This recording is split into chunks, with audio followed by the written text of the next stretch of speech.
आदाब। सुबह 6 बजे की खास खबरों में आपका खैर मकदम है। मैं हूं सबिया खान।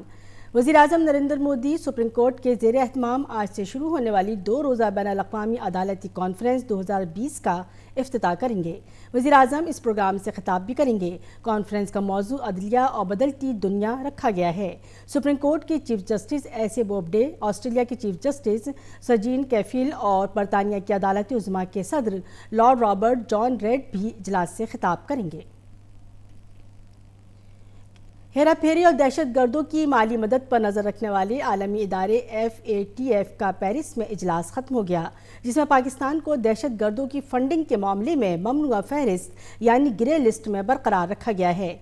3 बार वक्त दिए जाने के बावजूद पाकिस्तान दहशत गर्दों की माली आनत पर काबू पाने में नाकाम हो गया। पाकिस्तान पहले ही बैनुल-अक़वामी सतह पर इत्तफाक वाले अमली मंसूबे के तहत दहशत गर्दों की माली आनत पर कदगन लगाने के लिए दिए गए 3 मौके गंवा चुका है। अमेरिकी सदर डोनाल्ड ट्रंप 24 फरवरी को 2 रोज़ा दौरे पर भारत पहुंच रहे हैं। सदर ट्रंप 36 घंटों के दौरान 3 रियासतों का दौरा करेंगे। पहले अहमदाबाद, फिर आगरा और इसके बाद दिल्ली जाएंगे। वज़ारत ख़ारिजा के तर्जुमान रवीश कुमार ने बताया कि वज़ीर आज़म मोदी और अमेरिकी सदर के दरमियान महदूद और वफ़द सतह की बातचीत के दौरान दिफा, सलामती और तिजारत समेत कई अहम उमूर पर बातचीत होने की उम्मीद है। अमेरिकी सदर डोनाल्ड ट्रंप आगरा में ताजमहल का दीदार भी करेंगे। उनकी आमद के पेश नज़र उनके इस्तकबाल की ज़बरदस्त तैयारियां हो रही हैं।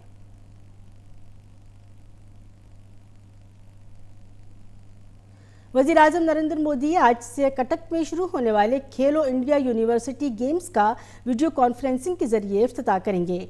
मरकज़ी हुकूमत ने ओडिशा हुकूमत के साथ मिलकर खेलो इंडिया यूनिवर्सिटी गेम्स का एहतमाम किया है। ज़मीनी सतह पर खेलों को फ़रोग़ देने और मुख्तलिफ खेलों की नई सलाहियतों को मुतारिफ़ कराने की गर्ज से खेलो इंडिया का तसव्वुर वज़ीर आज़म मोदी ने दिया था। खेलो इंडिया यूनिवर्सिटी गेम्स 1 मार्च तक जारी रहेंगे। यूनिवर्सिटी सतह पर होने वाले मुल्क के इन सबसे बड़े मुकाबलों में तकरीबन 3500 एथलीट शामिल होंगे, जो मुल्क भर की 150 यूनिवर्सिटियों से आएंगे। इन खेलों के दौरान तीरंदाजी, एथलेटिक्स, मुक्केबाजी, जूडो, तैराकी, वेट लिफ्टिंग, कुश्ती, badminton, basketball, football, hockey, table tennis, volleyball, rugby और कबड्डी जैसे मुकाबले होंगे।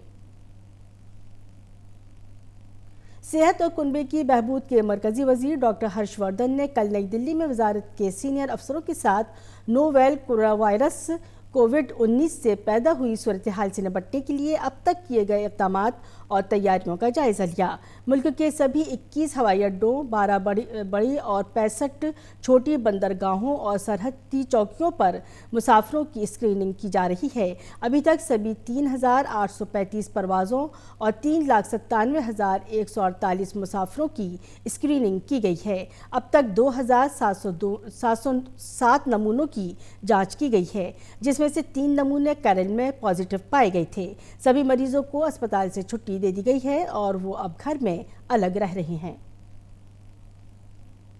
चीन में कोरोना वायरस का कहर जारी है। चीन में इससे हुई अमवात की तादाद 2200 के पार पहुंच गई है। इसके अलावा ईरान में 2 और जनूबी कोरिया में भी 1 शख्स की मौत हो गई है। इधर अमराज की रोकथाम करने वाले यूरोपीय मरकज़ ने कहा है कि यूरोप में कोरोना वायरस के फैलाव पर काबू पाने में मदद मिली है। अभी तक यूरोप में कोरोना वायरस के 45 मामले सामने आए हैं। इस दौरान जापान के समुद्री किनारे पर खड़े क्रूज़ में 2 लोगों की मौत हो गई है। इस क्रूज़ से ऑस्ट्रेलिया ने अपने 170 लोगों को एयरलिफ्ट कर लिया है। वहीं इस क्रूज पर सवार 8 भारतीयों को कोरोना वायरस का इन्फेक्शन होने के बारे में भारतीय वज़ारत ख़ारिजा ने कहा है कि वो जापानी अफसरों के राब्ते में है। न्यूजीलैंड के खिलाफ पहले टेस्ट के आज दूसरे दिन भारत की पहली इनिंग्स 165 रन पर सिमट गई है। ताज़ा इत्तला मिलने तक न्यूजीलैंड ने 17 रन बना लिए थे। इससे पहले भारत ने आज अपने कल के स्कोर 5 विकेट पर 122 रन से आगे खेलना शुरू कर दिया था। 6 बजे की खबरों में इतना ही। इजाज़त दीजिए। आदाब।